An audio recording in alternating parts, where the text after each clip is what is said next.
नमस्कार हमारे प्यारे सभी साथियों को। दोस्तों Beltron data entry operator class day 11 में आप सभी का बहुत बहुत स्वागत है। दोस्तों आज का सेशन काफी इंपॉर्टेंट होने जा रहा है और आज के सेशन से भी 1 से 2 प्रश्न आपके एग्जाम में पूछा जा सकता है। 2 नहीं तो कम से कम 1 प्रश्न तो पूछा ही जा सकता है, संभावना बन रही है। इसलिए दोस्तों आज के जो है सेशन को आप लोग बहुत ही ध्यान से देखिएगा। तो चलिए दोस्तों अब हम लोग आगे बढ़ते हैं और पेज नंबर 35-36 की तरफ आगे बढ़ते हैं। उससे पहले दोस्तों मैं आप सभी को बताना चाहूंगा कि अगर अभी तक इस नोट्स को परचेस नहीं किया और नोट्स को परचेस करना चाहते हैं तो निसंदेह आप www.helpinggaurav.com के वेबसाइट पर जा सकते हैं। वहां आपको Beltron DEO notes buy now का ऑप्शन दिखेगा, उस पर आप लोग क्लिक करेंगे, आपके सामने एक फॉर्म खुलकर ओपन हो जाएगा। ऊपर में आपको QR कोड दिखेगा, QR कोड को आपको स्कैन करना है और 499 रुपीज पे कर देना है। पे करने के बाद दोस्तों आपको अपना नाम, आपका अपना जीमेल अकाउंट, व्हाट्सएप नंबर वो सारा डाल के आपको सबमिट कर देना है। मेरी टीम की तरफ से आपका वेरिफिकेशन किया जाए कि आपने सही तरीके से पेमेंट किया है फिर नहीं किया है। आपके पेमेंट के वेरिफिकेशन होते ही आपके जीमेल अकाउंट पर आपको नोट्स अवेलेबल करा दिया जाएगा विथ पासवर्ड के साथ। उसके बाद दोस्तों आप जीमेल से अपने आप नोट्स को खोल सकते हैं और 3 डॉट पर क्लिक करके आप गो टू होम पर क्लिक करके आप अपने फोन के या फिर लैपटॉप जो भी आपके पास है उसके होम टैब पर आप ला सकते हैं। बहुत इजी तरीके से जैसे आप ऐप ओपन करते हैं उसी तरह कोई ऐप की तरह इसे भी आप ओपन करके बहुत ही आसानी से रीड कर सकते हैं। किसी तरह की कोई समस्या नहीं आएगी। अगर कोई समस्या आती है तो आप इस नंबर पर व्हाट्सएप भी कर सकते हैं। तो चलिए दोस्तों बिना समय बर्बाद किए हम लोग आगे बढ़ते हैं और पेज नंबर 35 की तरफ चलते हैं। जैसा कि दोस्तों आप लोग देख सकते हैं पेज नंबर 35 में हम लोग यहाँ तक कवर कर लिए थे। आज हम लोग बात करेंगे प्राइमरी मेमोरी के मुख्य 3 प्रकार के। उससे पहले दोस्तों मैं आप सभी को कहना चाहूंगा कि अगर अब अभी तक जो है हेल्पिंग गौरव यूट्यूब चैनल को सब्सक्राइब नहीं किए हैं तो लाल कलर के सब्सक्राइब बटन को दबाकर हमारे चैनल को सब्सक्राइब कर ले, बगल के बेल आइकन को दबाकर ऑल पर जरूर क्लिक कर ले, क्योंकि दोस्तों ऑल पर अगर क्लिक होगा तो आपको नोटिफिकेशन जाएगी, सूचना जाएगी और आपका कोई भी क्लास मिस नहीं होगा। तो चलिए दोस्तों अब हम लोग बात करते हैं सबसे पहले प्राइमरी मेमोरी के मुख्य 3 प्रकार जो होते हैं उसके बारे में। एक तो रैम, दूसरा रोम और तीसरा जो है दोस्तों कैश मेमोरी। रैम का फुल फॉर्म क्या होता है तो रैंडम एक्सेस मेमोरी। रोम का फुल फॉर्म क्या होता है रीड ओनली मेमोरी और तीसरा दोस्तों कैश मेमोरी होता है। तो चलिए दोस्तों हम लोग विस्तार से रैम पर चर्चा करते हैं। रैम का फुल फॉर्म जैसा कि हमने आपको बताया कि रैम का फुल फॉर्म होता है रैंडम एक्सेस मेमोरी। ये आपको ध्यान में रखना है। एक चीज को बार बार मैं प्रेशर के साथ इसलिए बोलता हूं ताकि आप लोग अगर सिर्फ वीडियो भी अगर देख रहे होंगे ध्यान से, जो लोग नोट्स परचेस नहीं कर पाए हैं और सिर्फ वीडियो वॉच कर रहे हैं उनके भी दिमाग में कहीं ना कहीं जा सके, इसलिए दोस्तों एक चीज को मैं 3 बार 4 बार रिपीट करता हूं।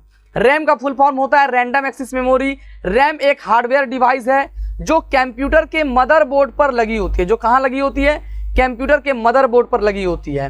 और सीपीयू का फुल फॉर्म क्या होता है सेंट्रल प्रोसेसिंग यूनिट की इंटरनल मेमोरी के रूप में कार्य करती है। रैम किस में कार्य करती है तो इंटरनल मेमोरी के रूप में कार्य करती है। यह कंप्यूटर की मुख्य मेमोरी होती है। कौन मेमोरी होती है मुख्य मेमोरी, प्राइमरी मेमोरी, प्राथमिकी मेमोरी, सारा एक ही चीज है, याद रखना है। ये जो है रैम जो है आपका मुख्य मेमोरी के रूप में कार्य करती है। यह अस्थायी मेमोरी होती है। क्या होती है यह एक अस्थायी मेमोरी होती है, अर्थात इसमें स्टोर डाटा कंप्यूटर बंद होने पर डिलीट हो जाती है। यह प्रश्न आपसे एग्जाम में पूछा जा सकता है निम्न में से वो कौन से मेमोरी है जिन पर कंप्यूटर के बंद होने पर किस मेमोरी से जो है डाटा स्वतः डिलीट हो जाती है। तो याद रखना है कि रैम जो होता है जैसे आप कंप्यूटर से बिजली काटते हैं, पावर को ऑफ करते हैं, रैम में जो डाटा स्टोर होती है वो ऑटोमेटिक क्या होता है डिलीट हो जाता है। ये आपको ध्यान में रखना है। जिसको पुनः प्राप्त नहीं किया जा सकता, ये पुनः प्राप्त नहीं होगा। अगर आप कुछ काम कर रहे हैं कंप्यूटर पर, किसी चीज को सेव नहीं किए हैं, सेकेंडरी स्टोरेज में जाके वो सेव नहीं हुआ है और बीच में बिजली चली जाती है या लाइट आप कट कर देते हैं तो जो आपका डाटा है वो लॉस हो जाएगा, वो उसको आप वापस नहीं पा सकते हैं। यह वोलाटाइल मेमोरी होता है। याद रखना है रैम क्या होता है वोलाटाइल मेमोरी होता है। वहीं दोस्तों रोम क्या होता है तो रोम एक नॉन वोलाटाइल मेमोरी होता है। ये ध्यान में रखिएगा, ये भी पूछा जाता है वोलाटाइल मेमोरी और नॉन वोलाटाइल मेमोरी। रैम क्या होता है तो एक वोलाटाइल मेमोरी होता है, रोम क्या होता है तो एक नॉन वोलाटाइल मेमोरी होता है। इसी से होकर डाटा सेकेंडरी स्टोरेज डिवाइस और प्रोसेसर के पास जाता है। किससे होकर तो देख सकते हैं रैम से होते हुए सेकेंडरी स्टोरेज में जाता है और सेकेंडरी स्टोरेज में जब चले जाता है तो फिर वहां से डाटा जब तक आप डिलीट नहीं कीजिएगा अपने से तब तक वो डिलीट नहीं होगा। चाहे आप कंप्यूटर बंद कर दीजिए या फिर 2 महीने के बाद भी कंप्यूटर खोलिएगा, आपका सेकेंडरी स्टोरेज में अगर डाटा सेव हो गया है, सेव कर दिए हैं तो वो अपने आप डिलीट नहीं होगा। यह मुख्य रूप से 2 प्रकार के होते हैं। कौन रैम 2 प्रकार के होते हैं। कौन कौन से प्रकार के तो एस रैम और डी रैम। आपको यहाँ पे रैम का तो फुल फॉर्म याद है ही, रैंडम एक्सेस मेमोरी। यहाँ आपको सिर्फ एस का फुल फॉर्म याद करना है। एस का क्या होगा यहाँ पे, स्टैटिक रैंडम एक्सेस मेमोरी। क्या होगा, स्टैटिक रैंडम एक्सेस मेमोरी। वहीं दोस्तों डी रैम में आपको डी का याद रखना है, डायनेमिक ऑटोमेटिक याद हो जाएगा, dynamic random access memory. S RAM को स्टैटिक रैंडम एस रैम को static random access memory, D RAM को डायनेमिक रैंडम एक्सेस मेमोरी। ये आपको ध्यान रखना है। उसके बाद दोस्तों हम लोग आगे बढ़े तो जैसा कि देख सकते हैं एस रैम के बारे में यहाँ पे चर्चा की गई है। एस रैम का पूरा नाम स्टैटिक रैंडम एक्सेस मेमोरी है। यह फ्लिप फ्लॉप से मिलकर बनी होती है, यह ऑटो रिफ्रेश होती है, इसमें हम डेटा को अधिक समय तक रख सकते हैं, यह एक महंगी मेमोरी होती है। याद रख सकते हैं हम लोग एस रैम में जो है डेटा को अधिक समय तक रख सकते हैं, यह ऑटो रिफ्रेश होता है। निम्न में से वो कौन से हैं जो ऑटो रिफ्रेश होता है, तो एस रैम है। यह एक महंगी मेमोरी होती है, इसकी डेटा एक्सेसिंग स्पीड जो होती है अन्य रैम की अपेक्षा अधिक होती है। अन्य सारा रैम जो होता है उससे जो है एक्सेसिंग स्पीड जो होती है वो एस रैम की अधिक होती है। अब हम लोग बात करेंगे डी रैम। तो डी रैम का पूरा नाम डायनेमिक रैंडम एक्सेस मेमोरी होता है, ये हमने बताया है। यह मेमोरी जल्दी जल्दी रिफ्रेश होता है। क्या होता है, ये जल्दी जल्दी रिफ्रेश होता है। रिफ्रेश का मतलब क्या होता है, यहाँ पे इलेक्ट्रॉनिक चार्ज और डिस्चार्ज से है। ठीक है, रिफ्रेश का मतलब यहाँ पे है इलेक्ट्रॉनिक चार्ज और डिस्चार्ज से है। यह 1 सेकेंड में हजारों बार रिफ्रेश होती है, जिसके कारण ये क्या होती है, स्लो हो जाती है। अतः इसकी स्पीड क्या हो जाती है, स्लो हो जाती है। डी रैम जो होती है एक सस्ती होती है। क्या होती है, डी रैम जो होती है सस्ती होती है और एस रैम थोड़ी महंगी होती है। आप देख सकते हैं यहाँ पे एस रैम और डी रैम का यहाँ पे चित्र दे दिया गया है, ये आपको ध्यान में रखना है। अब दोस्तों हम लोग बात करेंगे रोम के बारे में, यानी कि रीड ओनली मेमोरी के बारे में। रोम का पूरा नाम होता है रीड ओनली मेमोरी। रोम का पूरा नाम क्या होता है, रीड ओनली मेमोरी। यह कंप्यूटर की प्राइमरी मेमोरी होती है। प्राइमरी मेमोरी का बहुत सारा नाम है, प्राइमरी मेमोरी, प्राथमिकी मेमोरी, ठीक है, बहुत सारा नाम होता है, या ये आपको ध्यान में रखना है। ठीक है, यह एक प्राइमरी मेमोरी होती है, यह एक नॉन वोलाटाइल मेमोरी होती है। मैंने आपको पहले ही बताया रोम जो होती है वो नॉन वोलाटाइल होती है, रैम जो होती है वो वोलाटाइल होती है। ये आपको ध्यान में रखना है। रैम क्या होती है, वोलाटाइल होती है, वहीं रोम क्या होती है, तो नॉन वोलाटाइल मेमोरी होती है। इसमें कंप्यूटर को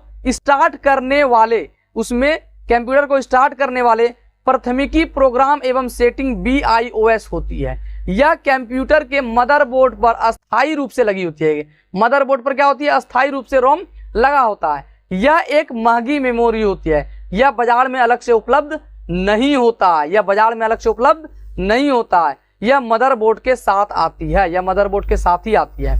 उसके बाद दोस्तों आप देख सकते हैं यहाँ पे जो है यह मुख्य रूप से 3 प्रकार के होते हैं। कौन मुख्य रूप से 3 प्रकार के होते हैं, तो रोम मुख्य रूप से 3 प्रकार के होते हैं। कौन कौन से, तो पी रोम, ईपी रोम और ईईपी रोम। अब इसका भी आपको दोस्तों फुल फॉर्म याद रखना है, ये भी काफी इंपॉर्टेंट है। रोम का आपको फुल फॉर्म याद है, क्या होता है, रीड ओनली मेमोरी। यहाँ पे पी लग गया तो क्या होगा, programmable read only memory. EPROM, तो यहाँ पे ई प्रोग्रामर, देखिए यहाँ पे रोम का आपको याद हो गया, अब पी में प्रोग्रामेबल लग जाएगा। ठीक है, तो प्रोग्रामेबल रीड ओनली मेमोरी। अब ईपी रोम के बारे में अगर चर्चा करेंगे तो क्या होगा, erasable programmable read only memory. अब देख सकते हैं यहाँ पे एक ई और एक्स्ट्रा जुड़ गया, यानी कि ईईपी रोम, तो क्या होगा, electronic erasable programmable read only memory. ये आपको याद रखना है। रोम का आपको फुल फॉर्म तो याद है ही, खाली पी में प्रोग्रामेबल होगा, ईपी अगर लगेगा तो इरेजेबल और प्रोग्रामेबल होगा, और डबल ई लग जाएगा तो इलेक्ट्रॉनिक इरेजेबल प्रोग्रामेबल लगेगा। ये आपको ध्यान में रखना है। उसके बाद दोस्तों हम लोग आगे बढ़े तो जैसा कि देख सकते हैं यहाँ पे पी रोम के बारे में हम लोग चर्चा करने वाले हैं। इसका फुल फॉर्म क्या होता है, प्रोग्रामेबल रीड ओनली मेमोरी। इस चिप में केवल एक बार प्रोग्राम स्टोर किया जाता है।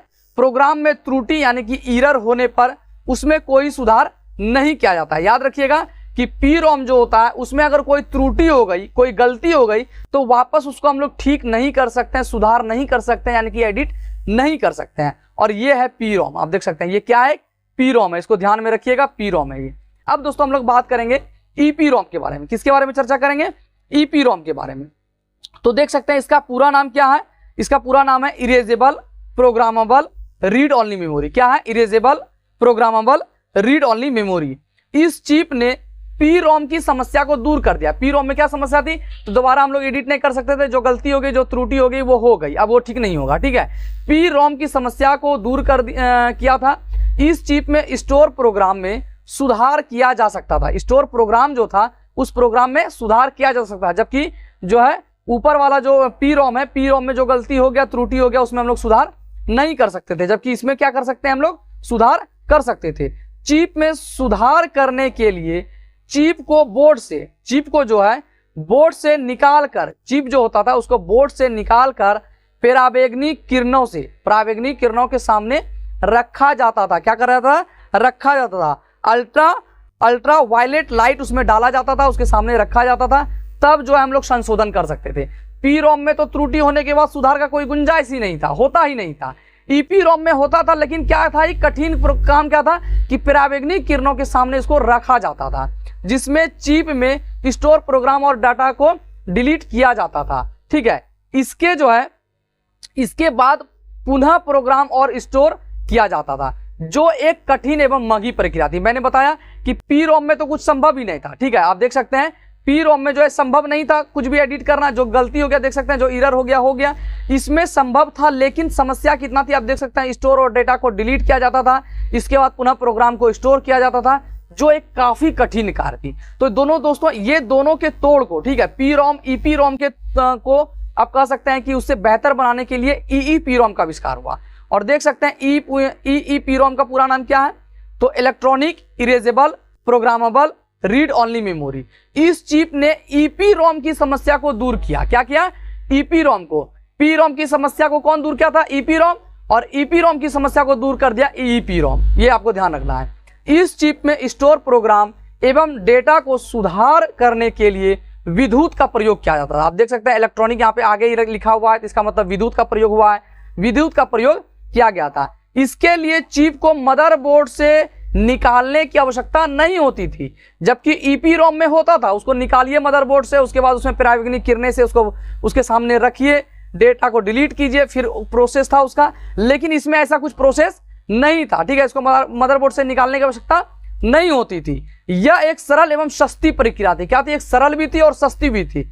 आजकल के मदरबोर्ड में इसी रोम का प्रयोग किया जाता है। अब आपसे एग्जाम में क्वेश्चन पूछा जा सकता है कि वर्तमान में किस प्रकार के रोम का प्रयोग किया जाता है मदरबोर्ड में, ईईपी रोम का, पी रोम का, रोम का, ईपी रोम का। तो याद रखना है आपको ईईपी रोम का, जिसका नाम electronic erasable programmable read only memory होता है। उसके बाद दोस्तों हम लोग आगे बढ़े तो देख सकते हैं यहाँ पे केस मेमोरी की हम लोग चर्चा करने जा रहे हैं।